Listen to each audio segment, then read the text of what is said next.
એ high voltage drama થઈ રહ્યો છે. ચૂંટણી અધિકારી હાજર નથી ને બે સગર્ભા મહિલાઓ તેમની રાહ જોઈ રહ્યા છે. તાલુકા પંચાયતની ચૂંટણી 25 તારીખે હતી અને તે દરમિયાન તમામ સભ્યો ઉપસ્થિત રહ્યા. કોઈ કારણ વગર માત્ર ને માત્ર ભારતીય જનતા પાર્ટીના સભ્યો અંદરો અંદર બખેડો કરી પ્રી પ્લાન મુજબ આ ચૂંટણી બંધ રાખવામાં આવી. નવી તારીખ 27 તારીખે ફાળવવામાં આવી હતી. 27 તારીખે સમય પ્રમાણે બંને પક્ષના સભ્યો ઉપસ્થિત રહેલા. એમાં ખાસ કરીને અમારા એક સદસ્ય પ્રેગ્નેન્ટ છે, એની ડિલિવરીની તારીખ આજે હતી.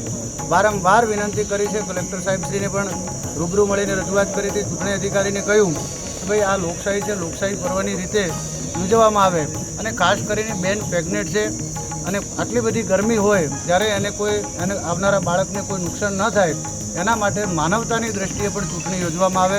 પરંતુ ચૂંટણી યોજવાનો જ્યારે સમય આવ્યો ત્યારે પ્રાંત અધિકારી સાહેબ પોતે દાખલ થયા કે ભાઈ મારી તબિયત સારી નથી અને અહીંયાથી રિફર થઈને જાણવા મળ્યું છે કે પાલનપુર ગયા.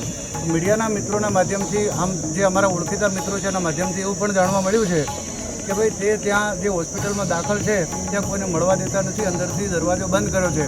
આ તો લોકશાહીનું ખરેખર હનન છે. લોકશાહી જેવી કોઈ ચીજ રહી નથી. હું એને સખ્ત શબ્દોમાં વખોડું છું અને સરકારશ્રીને પણ વિનંતી કરું છું કે માનવતાની દ્રષ્ટિએના બેન જ્યારે ડિલિવરીમાં હોય ત્યારે સમયસર ચૂંટણી યોજવામાં આવે એવો આગ્રહપૂર્વક વિનંતી પણ કરું છું. પીડિતાની જે તબિયત ખરાબ, તમે જાણી શકો છો, સમજદાર છો, બીપી હાઈ લો થાય દવાથી બધું કંટ્રોલ થઈ જતું હોય છે. જે અમને કારણ આપ્યું છે એ જોતાં આપ વિચારી શકો છો કે જે પ્રેગ્નેન્ટ બેન હોય એની જ્યારે ડિલિવરીની તારીખ હોય એનાથી એ મોટી કોઈ બીમારી કે કોઈ પીડા નથી. તેમ છતાં જ્યારે પ્રેગ્નેન્ટ બેન લોકશાહીના પર્વ યોજવા માટે આવી 45 ડિગ્રી ગરમીમાં અહીંયા સતત એ દિવસે 4 કલાક રોકાયા હતા.